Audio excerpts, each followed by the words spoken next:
आगे बढ़ते हुए अब आपको लिए चलते हैं झारखंड, जहां जेपीएससी की परीक्षा को लेकर छात्र आंदोलन कर रहे हैं। अब आपको तस्वीर भी दिखा देते हैं। उस आंदोलन में सियासी एंट्री भी हो रही है। एबीवीपी यानी अखिल भारतीय विद्यार्थी परिषद ने मोर्चा निकाला और हेमंत सरकार के विरोध में मोर्चाबंदी कर दी। सुनिए।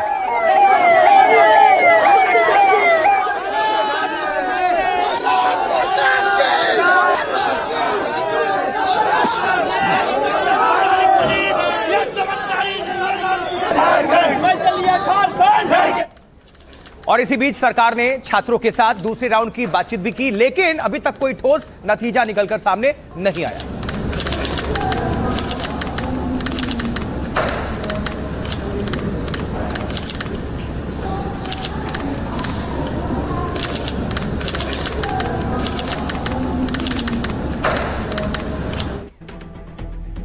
तो सरकार और छात्रों के बीच बातचीत रांची के सरकारी गेस्ट हाउस में हुई।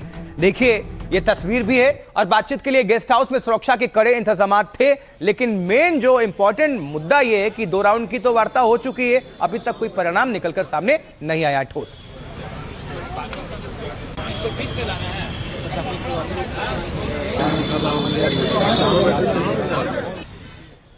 लेकिन अब सभी की निगाहें इस बात पर हैं कि सरकार छात्रों की मांगों को लेकर क्या फैसला लेती है और क्या आंदोलन को समाप्त कराने के लिए कोई ठोस सहमति बन पाती है।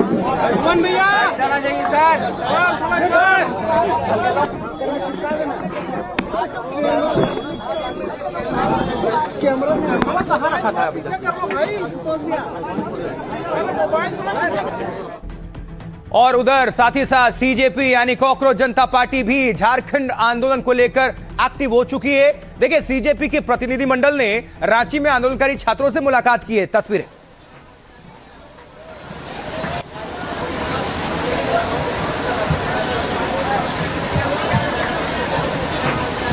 मांग हो रही थी लगातार कि केवल जंतर मंतर पर ही सीजेपी वाले प्रदर्शन करेंगे या जो झारखंड में रांची में जो छात्र प्रदर्शन कर रहे हैं इनकी मांगों को भी सपोर्ट करेंगे। फिर उन्होंने समर्थन दिया और उनका जो एक डेलीगेशन है वहां पर पहुंचा हुआ है।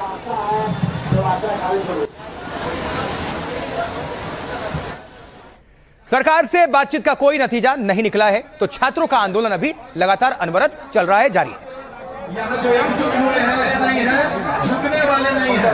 और जो सरकार से हमारी मांगे हैं कि पारदर्शी परीक्षाएं होनी चाहिए, कदाचार मुक्त परीक्षाएं होनी चाहिए। जो छाने वाले नहीं है, झुकने वाले नहीं है। और जो सरकार से हमारी मांगे हैं, जो व्यवस्था से हमारी मांगे हैं, वो झुकने वाले नहीं है। देखिए, जंतर मंतर पर जब प्रदर्शन हो रहा था तो बॉलीवुड से तमाम लोगों ने खुलकर समर्थन दिया, लेकिन झारखंड वाले मामले में अभी तक बहुत खुलकर लोग सामने नहीं आए हैं। लेकिन छात्रों के इस प्रदर्शन में उनको समर्थन देने के लिए पहुंच गए पीयूष मिश्रा।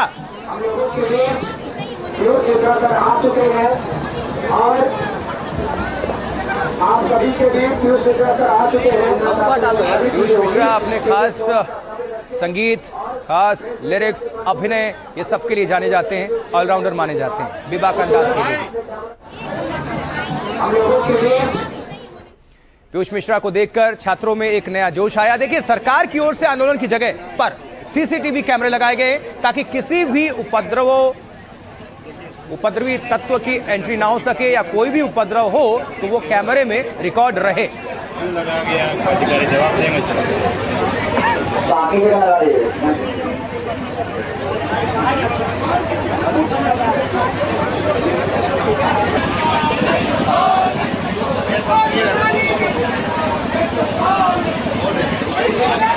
तो इन छात्रों को समर्थन का सिलसिला लगातार बढ़ता जा रहा, आवाज बुलंद होती जा रही है। रांची की जयपाल सिंह मुंडा स्टेडियम में आंदोलनकारी छात्रों के लिए खाना और पानी के इंतजाम भी लगातार किए जा रहे हैं।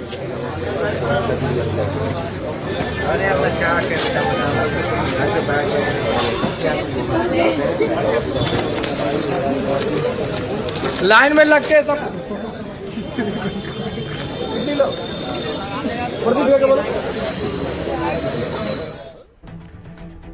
अब आइए जल्दी से समझ लेते हैं कि छात्रों और सरकार के बीच अब तक क्या वार्ता हुई है। तो झारखंड सरकार और छात्रों के बीच 2 राउंड बातचीत हुई। सरकार और छात्रों के बीच बैठक में कई मुद्दों पर चर्चा हुई। छात्रों के प्रतिनिधिमंडल ने अपनी मांगों की लिस्ट सौंपी है। छात्रों की तरफ से जेपीएससी परीक्षा रद्द करने की डिमांड की गई। साथ ही परीक्षा में धांधली की निष्पक्ष जांच की मांग की गई है छात्रों की तरफ से। लेकिन छात्रों के प्रमुख मांगों पर कोई सहमति नहीं बन सकी है, लिहाजा जयपाल सिंह स्टेडियम में छात्रों का आंदोलन चल रहा है। हालांकि सूत्र बता रहे हैं कि 14वीं जेपीएससी परीक्षा रद्द हो सकती है। झारखंड सरकार इस बारे में गंभीरता के साथ विचार कर रही है और इस बीच सरकार ने सुझाव के लिए ईमेल आईडी भी जारी किया है। उधर जेपीएससी में धांधली का मामला सुप्रीम कोर्ट तक जा पहुंचा है। एक जनहित याचिका में सीबीआई से या फिर रिटायर्ड जजेस से जांच की मांग की है। दरअसल रांची में पिछले 15 दिनों से छात्रों का आंदोलन चल रहा है। जेपीएससी परीक्षा रद्द करने की मांग को लेकर 6 छात्र अनशन पर बैठे हैं। छात्रों ने 10 अगस्त को विधानसभा घेरने का भी इसी बीच ऐलान किया है। और अब आपको सुनवाएंगे छात्र क्या कह रहे हैं और नेता क्या कह रहे हैं। मेरा एक फ्रेंड का फ्रेंड है, कॉमन फ्रेंड है। वो लगभग लॉकडाउन के टाइम में ग्रेजुएशन में फेल भी हो गया था। उसके बाद किसी तरह ग्रेजुएशन कंप्लीट करता है। अपने पापा का राशन दुकान चला रहा था। वो अचानक वो किसी को नहीं बताया कि मेरा नौकरी हुआ है, डीबी हुआ है, मेडिकल हुआ है, कुछ भी चीज़। अचानक वो जब प्रखंड कल्याण पदाधिकारी बनता है तब हम लोग को पता चलता है। उसका पापा खुलेआम बोलता है कि मेरा बेटा का 25 लाख में सेटिंग करा है। 24 में जब सीजीएल का एग्जाम हुआ था उस समय हम लोग पुरजोर विरोध किए थे, लेकिन बलपूर्वक हम लोग का एग्जाम दबा दिया गया, लाठीचार्ज किया गया। आंदोलन बहुत बार हुआ है मैम झारखंड में, बार बार दबा दिया जाता है। छात्रों की आवाज को बार बार दबा दिया जाता है। इनके घर का जो इनकम है ना वो 5,000 से भी कम है, 10,000 से भी कम है। वो लोग किसी से पैसे लेकर यहाँ पर आए हैं मैम, कर्ज लेकर आए हैं। ये हम छात्रों का दर्द है मैम। ये मैम कोई भी सरकार हो हम लोग को ठगने का ही काम किया। हमारा अगला कलम सरकार के वार्ता के फाइनल रिजल्ट के इंतजार का है। हम इंतजार कर रहे हैं सरकार हमें क्या एश्योरेंस देना चाहती है। सरकार जिस हिसाब से इंश्योरेंस देगी हमारी कोर कमेटी उसी हिसाब से निर्णय लेगी। यहाँ पर मुद्दा शुरू से हमने एक ही रखा है कि हम सिर्फ और सिर्फ झारखंड में जो जॉब्स और जो लीक्स पेपर लीक्स हो रही हैं या जॉब की सीटें बेची जा रही है हम सिर्फ उस पर अड़े रहेंगे। हमें इसके अलावा ना किसी प्रकार का कोई कास्टेस्ट, ना कोई रिलीजियस, ना कोई और मुद्दा यहाँ पर लगा। बातचीत के नाम पर मामले को इधर से उधर डायवर्ट नहीं करनी, क्योंकि मामला अत्यंत ही गंभीर। गड़बड़ी हुई है उसको मैं नहीं कहता, मैं कहता हूँ कि गड़बड़ किया गया है और उसके लिए तो उन सारे लोगों को सजा मिलनी ही चाहिए। सबसे अहम मांग है कि रिफॉर्म्स होने चाहिए। जो मीडिया के माध्यम से आप लोगों के सामने भी वो तमाम बातें हैं, वो अकाउंटेबिलिटी चाहते हैं, वो रिफॉर्म्स चाहते हैं। मोस्टली लीक प्रूफ या मैनिपुलेशन एग्जाम्स में संभव ना हो, आउटसोर्सिंग एजेंसीज का इन्वॉल्वमेंट कम हो। छात्र आंदोलन के आड़ में कैसे अपनी राजनीतिक रोटी सेके, इसी के चक्कर में ये लोग रहते हैं। इनको छात्रों से कोई मतलब नहीं है। जल्द से जल्द वहाँ सीबीआई जांच होनी चाहिए, कड़ी से कड़ी कार्रवाई होनी चाहिए। सरकार छात्रों से बात कर रही है लेकिन 14 दिन के बाद याद पड़ी। सरकार गलती भी मान रही है और सरकार वार्तालाप भी कर रही है, लेकिन जंतर मंतर पर देश विरोधी, खानाबंदी, डंडों से, अश्रु गैस से स्वागत हुआ। दोनों में फर्क है। विस्तृत जांच होकर उससे उनको संतुष्ट किया जाए, जांच रिपोर्ट देके कि जो क्या, जब उनका आरोप क्या, आरोप प्रत्यारोप निराधार है या आधार है। अगर आरोप आधार है तो निश्चित रूप से कार्रवाई हो और निराधार है तो उन्हें संतुष्ट किया जाए। न्यायिक प्रक्रिया में इतना बाधा नहीं है, आराम से लोग नीचे ही संतुष्ट हो जाएंगे, आपको समझौता करा।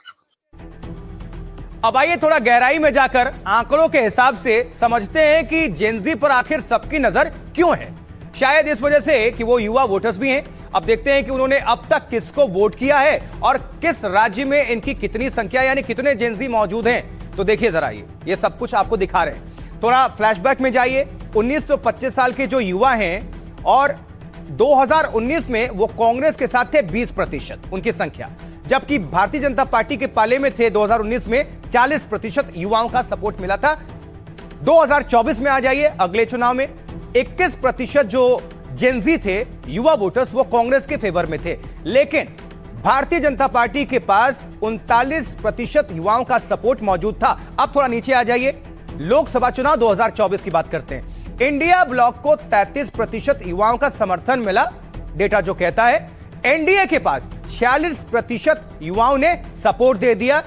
सीधा फर्क। अब आगे बढ़ते हुए अब समझिए कि किस राज्य में कितने जेनजी हैं प्रतिशत में। अभी बिहार से शुरू करते हैं। 32.5% जेनजी की संख्या है बिहार में। अभी जम्मू कश्मीर में 30.8% जेनजी हैं। झारखंड में 30.7% जेनजी की संख्या है। उत्तर प्रदेश विधानसभा है चुनाव, अब होगा वहां खेल। उत्तर प्रदेश में 30% युवाओं की संख्या है, राजस्थान में 29.2% युवाओं की संख्या है। ये जो आपको बता दिया हमने। अब जरा करोड़ में आइए, डेटा क्या कह रहा है, किस राज्य में कितने जेंजी? तो उत्तर प्रदेश में सबसे ज्यादा हमें देखने को मिल रहा है, 6.5 करोड़ से 7 करोड़ के आसपास युवाओं की तादाद है। और अगले विधानसभा चुनाव में जेंजी और युवा वोटर्स जहां रहेंगे, जिस तरफ सत्ता उनके हाथ में। महाराष्ट्र 3.5 करोड़ से लेकर 4 करोड़ के बीच महाराष्ट्र में युवाओं की संख्या है। बिहार में 3.5 करोड़ से लेकर 3 करोड़ 80 लाख तक युवाओं की संख्या है। पश्चिम बंगाल में 2 करोड़ 80 लाख से लेकर 3 करोड़ के बीच में युवाओं की संख्या है। जबकि एमपी मध्य प्रदेश में 2.5 करोड़ से लेकर 2 करोड़ 70 लाख के आसपास युवाओं की तादाद है। अब आप मतलब समझ गए होंगे डेटा के हिसाब से। छात्रों और सीजेपी से जुड़े लोग क्या कह रहे हैं, जरा सुन लेते हैं। और तर्क के साथ हमने सारे बातों को रखा, उन्हें संज्ञान लिया कि मैं जल्द मुख्यमंत्री जी से बात करूंगा और इस पर जल्द कार्रवाई होगी। अभी जब तक हमारी मांगे पूरी नहीं होती है, हम अनिश्चितकालीन सत्याग्रह आंदोलन करते रहेंगे। हमारे अनशन में बैठे हुए साथी अनशन में रहेंगे। सरकार को एक एक चीज़ को, झारखंड के छात्रों के दर्द को हम लोगों ने बता दिया है। उसमें एक और मामला जो हम लोगों ने कहा है कि झारखंड में उत्पाद सिपाही का जो दौड़ था, उसमें जो भी बच्चे जो हमारे साथी थे जो मौत के गाल में समा गए, उनके परिवार आज रोड पर आ गया। मैं उन लोगों के लिए 1 करोड़ रुपए का कंपनसेशन का हम लोग सरकार से मांग की। 2 टाइप का डिमांड हम लोगों ने रखा था, एक शॉर्ट टर्म डिमांड, एक long term demand. Short term demand जो था वो जनरली टीडीपीएल जो कंपनी जितना भी लिया हुआ है उसको तुरंत, और जिसमें ज्वाइनिंग नहीं हुआ है उसको तुरंत कैंसिल करके उसको फास्ट ट्रैक करके उसकी नियुक्ति तुरंत किया जाए। सरकार ने वो सारे सुझाव को लेकर के बोला है कि हम लोग इस पर निर्णय लेंगे और सुझाव उन्होंने बहुत सीरियस से डिस्कशन किया है। हमारा डेलीगेशन आया है, हमारा पूरा सपोर्ट जो यहाँ बच्चे प्रोटेस्ट कर रहे हैं जेपीएससी को लेकर, जेएसएससी को लेकर और तमाम पेपर लीक्स हो रहे हैं जो, उनको लेकर हमारी पूरी यही है कि हम बच्चों के साथ है और तब तक हम बच्चों के साथ है जब तक सरकार इनकी बातें नहीं मान लेती। बहुत अच्छे पढ़े लिखे बच्चों से मैंने बात की, वो ये कह रहे हैं कि हमारा जेपीएससी पे विश्वास ही नहीं है, पक्का श्योर है कि भर्ती पेपर लीक होगा, भर्ती रद्द होगी। पहले से हमारे सीजेपी के बंदे इधर जुटे हुए हैं और कोई भी आंदोलन हो, सीजेपी का जंतर मंतर का आंदोलन 40 दिन तक चला। अभिजीत भाई ने हमें खुद इधर भेजा है कि आप जाके उनसे बात कर लो। अभिजीत भाई ने भी खुद एक बार वीडियो कॉल पे सभी प्रोटेस्टर से बात की है। मतलब कुल मिलाकर लब्बो लुबाब ये समझिए इन शॉर्ट कि जिधर देश का युवा उसका काम हुआ। आगे बढ़ते हैं, अगली बात। महिला आरक्षण के मुद्दे पर राहुल और केंद्रीय मंत्री रिजिजू सोशल मीडिया पर भिड़ गए, तो वहीं अकाली दल ने इस मुद्दे पर भारतीय जनता पार्टी का समर्थन कर दिया है। अब समझिए, महिला आरक्षण के मुद्दे पर किरण रिजिजू ने राहुल गांधी पर तंज कसा, तो राहुल गांधी ने इसका पलटवार भी किया, जवाब भी दिया। The sequence of affairs